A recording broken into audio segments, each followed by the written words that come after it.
live and recording. And I am here today with the fabulous Sharon. So, Sharon, it feels like Hey, such a long time since I talked to you. So, what's up? everything's been going really well. It's good to be out here this morning, you know, just taking it easy. Okay, all right. Same here. I really feel like I've been playing the whole month of July because it was July 4th. And then the next weekend, we did my family reunion weekend. And then I came back. But I really, when I'm off, it takes, like, when I come back, I'm like, why do I work? What's the point of me working? And then a bill come in. Oh, that's why I work. Okay, it's time to go back to work. So I really feel like I just got into a good work mode this week. And so I'm like, okay, time to go back to school, time to go back to work. Let's get for real. All right. So today we're going to talk about what, Sharon? What do you want to talk about? What'd you say? How social media can influence your relationship. Ooh, oh, that's a good one. How social media can influence your relationship. Oh, okay. All right. So when you say that, I immediately think of all the people who are just like, my partner's always liking somebody else on social media, blah blah blah blah. And it's like, okay, but that person live in Taiwan. It's like, it's okay that they like somebody in Taiwan. So okay, what are you seeing? And when it comes in session, what are you seeing and what are you hearing and what do you want people to know? Okay, so I think what I'm hearing is a lot of comparison to what podcasters may feel like a relationship is. A Oh lot yeah. of personal opinion of celebrities and Mm-hmm. you know, and I think Mm-hmm. that sometimes people get confused because they can relate. Then they Mm-hmm. think that they should fix it the same way that they fixed it. Oh, that's a really good one. Yeah, and that's not always the case Yeah. because resources could be different, environment, climate, mentalities could be different. So even if you use a blueprint, your outcome might not look exactly like their outcome. Yeah. And we have to remember they're there for entertainment. They're there for likes. They're Please. there for subscribers. Mm-hmm. Mm-hmm. And it's kind of like and I think this is the difference. And I always think this essentially about church as well as social media is they have to have a message for the masses. And so they're saying something that they hope applies to enough people to get them to come back and listen to them again with that. And the thing I love about therapy is we get to talk to the individual one at a time.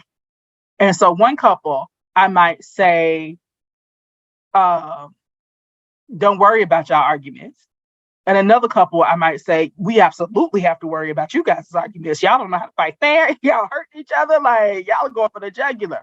And so I really like that about the therapeutic work that we can be so individualized. You know, one person I might need to say, you need to work more. Another person I might need to say, you need to work less. And so if everybody could remember that all of these social things, these people who are talking across their pulpit, whether it's social media pulpit or church pulpit, is it has to fit the masses. And you really need to tailor make it for your own self. All right. What else do you want people to know about? So stop comparing. That's what I want people to know. Stop comparing. Whether you comparing how much money you got to how much money they got, how many vacations you go on versus how many vacations they go on, what you're dealing with and how easy it looks that they dealing with it. And the same thing. And I just recently did the same thing. And I was just like, okay, we can't compare. But I was thinking about Gary V. So he's a very popular social media guru person. I just figured out we are the exact same age. And he was talking about buying the jet if he hadn't bought the jets already. And I'm talking about paying my July power bill. And so I just Right. had this moment of my life because if this is multimillionaire getting ready to buy a football team, and I am looking at my July power bill like, wait, what? Like what? So but then I had to remember we live two very different lives. And comparison, what's the old saying? Comparison is a killer of joy. So stay in your own lane, do your own thing, start where you are and make your own life better and not try to keep, looking at other people's lives. And so, yeah. And people do that with relationships. I've done that with relationships, not just with social media, but with just other people. But you don't see me like she's like her boyfriend see him. Like just all kind of craziness, as opposed to looking at my situation and just trying to make my situation like 1% better for me or for my partner. That's it. So, okay, what else are you seeing and hearing out there? Well, I think this high value concept has just really played the minds of everyone, It is. right? Uh, whether it was Yeah. relatable, not relatable, whether it was some Mm-hmm. truth to it or not some truth to it, it has Mm-hmm. just really played relationships to where it seems like men are turning on their wives, Yeah. wives are confused, wives are kind of sort of turning on their men because Yeah. then, everybody feels like they're high value.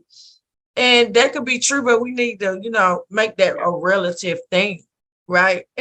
We do. And y'all, I know y'all not gonna like when I say this, but I really feel like God was just like, you're messing up too many relationships. I gotta get you out of here. I feel like that. I feel like Bill It God did was what, like, hey, I don't know. It still seemed like it's going on and people starting to side eye their put something out mates. there on social Nobody media, can it be tends to stay, happy.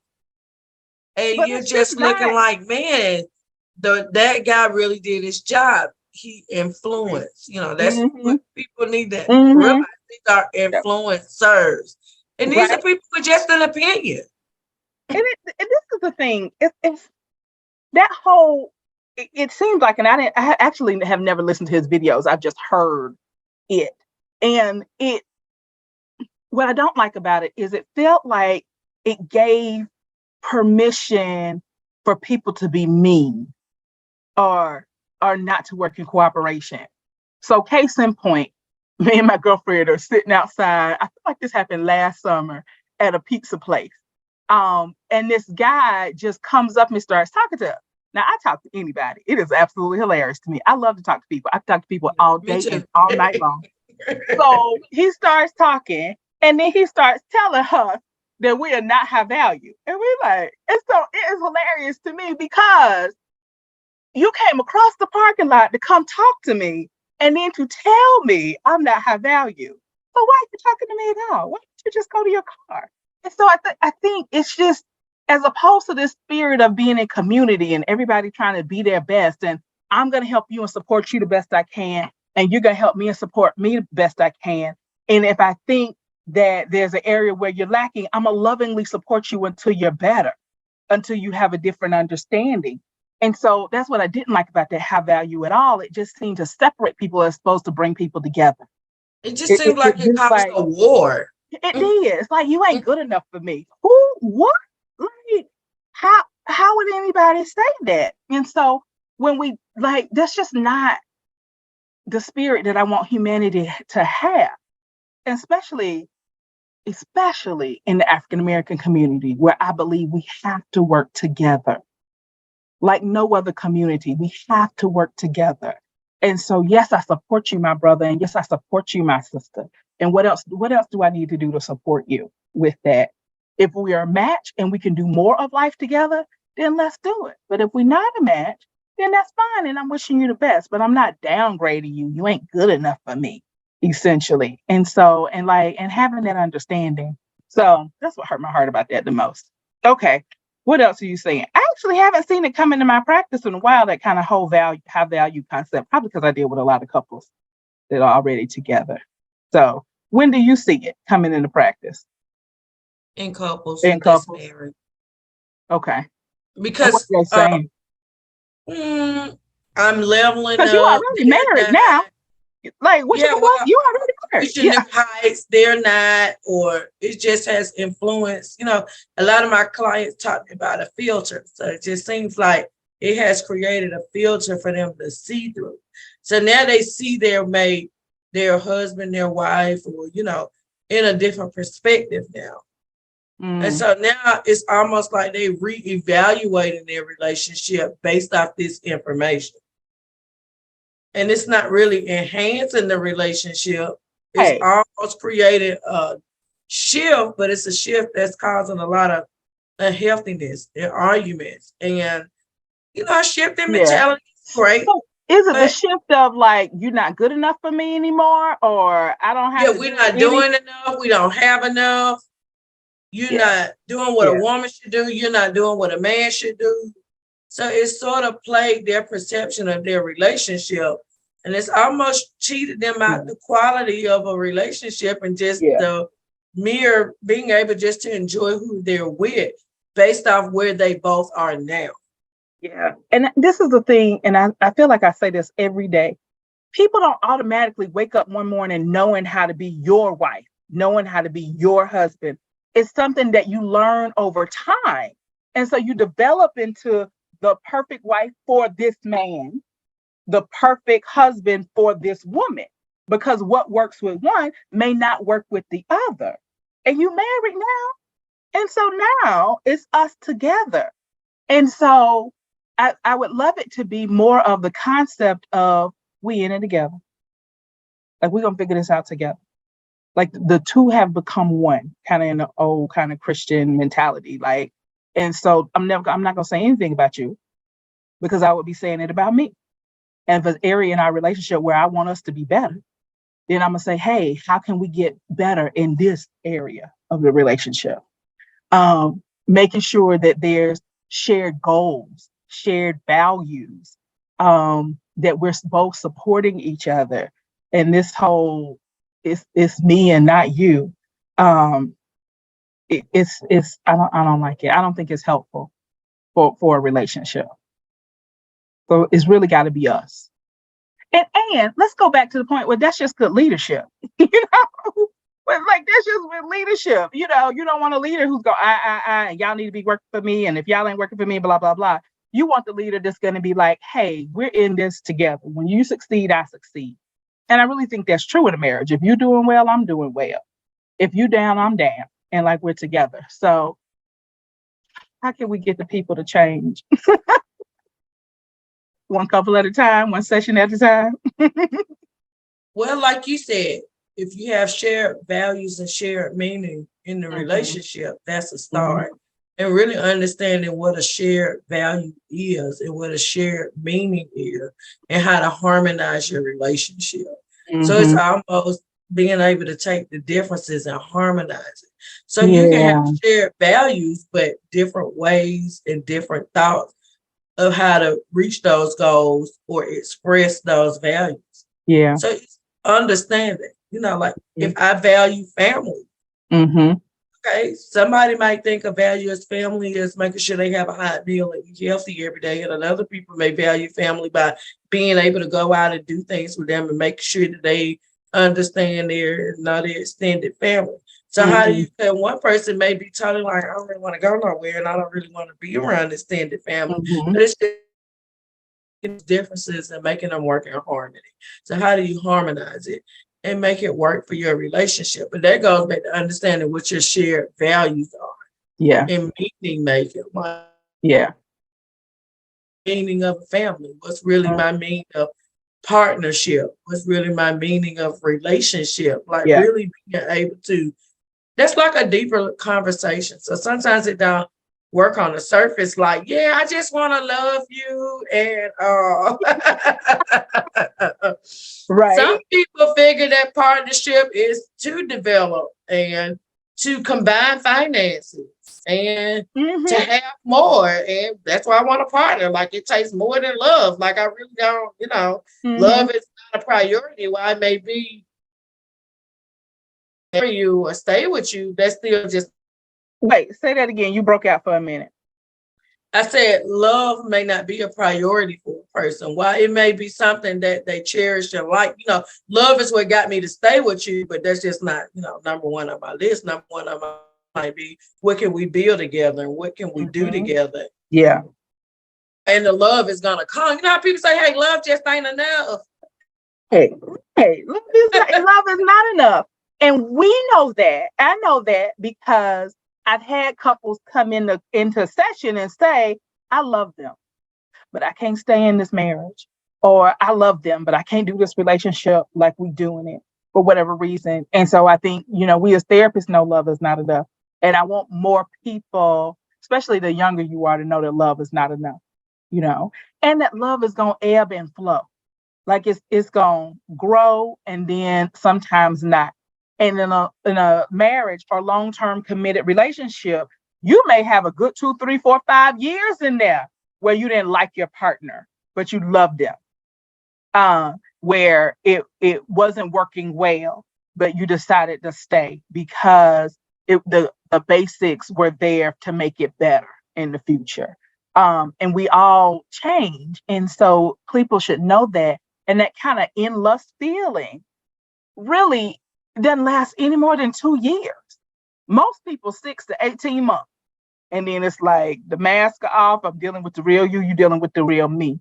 But up to 2 years. And so I don't like when other couples are like, oh, well, I want it to be like it was in the beginning. It's not going to be like it was in the beginning.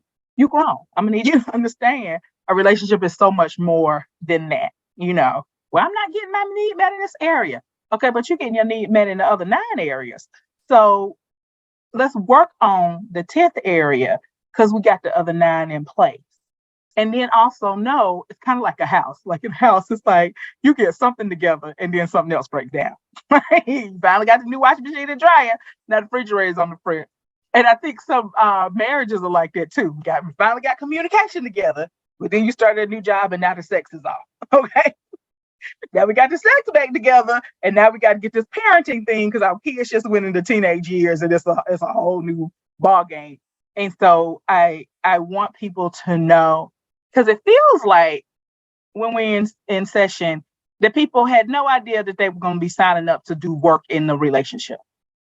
Does it feel like that to you? Because I'm looking at them like, yes. But I mean, isn't that like the common knowledge that a marriage is work? Like, I feel like I've heard that all my life. But apparently our clients have never heard like marriage is work, or they don't understand what the work is. And they don't understand what progress is. So. Okay. Yeah. Why we still arguing? Because y'all 2 human beings with a different opinion and different emotions. Yeah. But how are you? That's how you measure your progress. Are you still cussing each other out? Yeah. Okay. So we're not cussing each other. Yeah, you're right, Sharon. Yeah. He not leaving no more. I'm not leaving no more. Right. Like, okay, I see what you mean. I was so proud of one of my couples yesterday, and they graduated out of therapy. And basically where their arguments used to like linger and hold on for 2 weeks, they down to being back together in less than 24 hours. I was like, oh my God, for real? Like, I was so proud of you guys. And that's huge progress.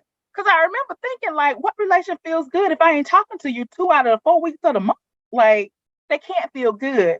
And so being able to, like, get their emotions back reined in and understand, okay, what recovery about? Why did it upset me so much that I'm acting crazy, that I can't recover when I know this person loves me? And I know this person's here trying to do this thing with me. And so why keep it going on for 2 weeks? And so now they're down to 24 hours. And that's excellent progress. It's excellent progress because as a couple, you are always going to have problems. I think, and Sharon, did you do the Gottman work? Do you remember the Gottman percentage? I think he said 60 to 70% of problems in a marriage. Perpetual or solvable. Yeah. Perpetual problems, meaning they'll never be solved. Like, you always gonna be messy and I'm always gonna be neat. You always gonna want to spend. I'm always gonna want to save. And that's just who we are. And so it's about making agreements that we can both live with. Okay. So that means you can keep your side of the room as messy as you want, but I need my side of the room clean. And you don't want to save anything. I want to save 20%. We're going to meet in the middle and save 10% consistently. I ain't 100% happy, but you ain't 100% happy. But this is a compromise. This is marriage. And if we start making more, then we'll save a little bit more. Or, these are our goals. These are what we're trying to do. Okay. What else? So, we're talking about how to recover from social media. And we just thinking about some of the things that you can do and how this whole thing falls out and what the therapy process will look like when you're trying to, not compare yourself or live by the rules of social media in your relationship. Yeah. And so, that's just really important. I just say to people, just really have the marriage that you want to have, and don't let it be influenced. Yeah. It's the same concept. Like if you let it be Right. influenced by the media or movies or sitcoms, Mm-hmm. it's the same concept with social media. Like, I always ask people, so tell me, who do you know in your life that you interact with that's doing that?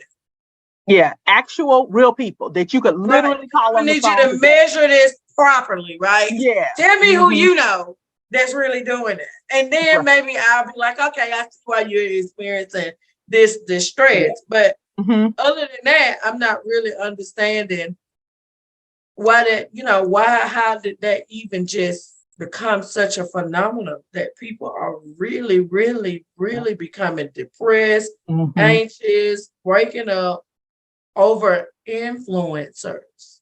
Right. Yeah. You're Social right. media Yeah. influencers. Yeah. Mm-hmm. So what would you say? So if you had a couple in front of you and something had happened to do to an influencer, what would you say first? Can you give them 3 steps that they can take away from this essentially podcast blog that we're doing? 3 steps to immediately start making their relationship better. Okay, 3 steps to start making the relationship immediately better would be, what is it about that you want in your life anyway? Okay. If it's obtainable, fine, right? Right. That's fine. But you have to understand you're not going to wake up tomorrow and be there. Right. 2, why would you let it plague your marriage? Yeah. Or your relationship? Mm-hmm. Why? Yeah. Why did you look at this and then you start to feel resentment? Yeah. We're going to just deal with secondary emotions, anger and bitterness, Mm-hmm. right? Mm-hmm. So what did this thing do to you, and what type of meaning did it make in your life? Yeah. So it's almost beneath the surface. Like, how did you even let this interrupt your relationship in the first place? Yeah. Yeah. How'd you even get here? Like, how could you just not like, that seems cool. One day I want to buy a jet too. And that's it. But you completely letting it play your mind and your Right. relationship. Right. Like, we all have things that look good, right? And Yeah. we just kind of like the way it look and think, hey, that's good that they're able to go, to set every day and Neiman Marcus every day. That's nice, but you don't actually let it cause you anxiety, depression, distress, and ruin your relationship. So then, to me, and I'm gonna say that goes to other things. That's an individual thing. So I would say figuring out why, if it's obtainable, set your goals, right? Don't let it create your story. Right. So don't let it really dictate your narrative.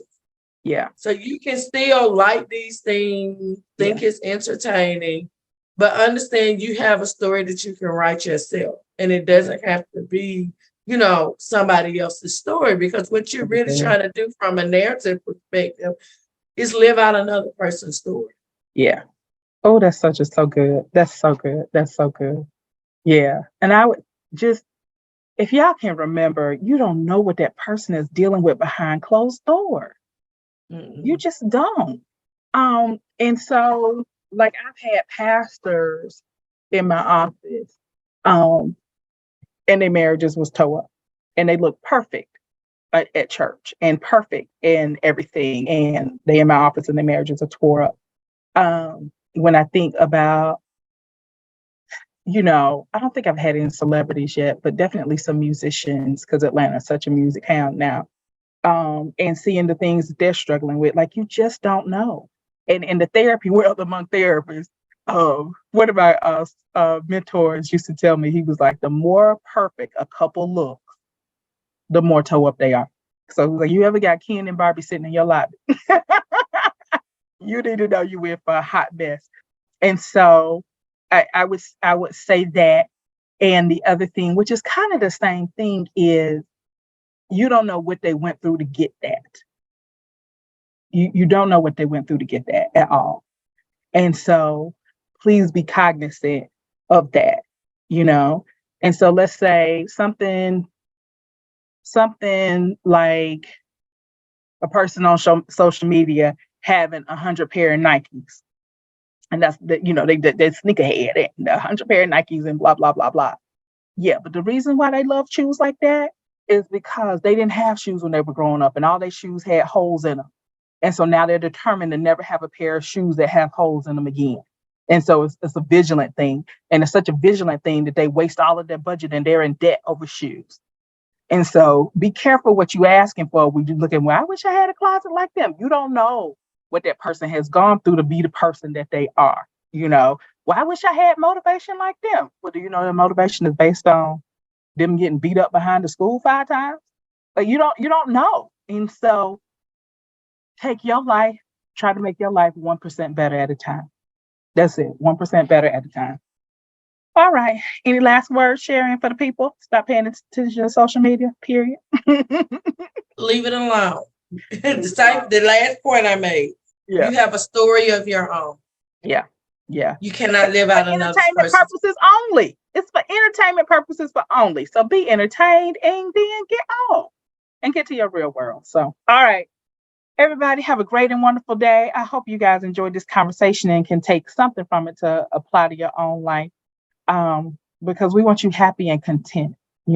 What's that? Comparison is the killer of joy. And so we want you joyful. All right. All right, everybody. Y'all have a great day. Bye, Sherry.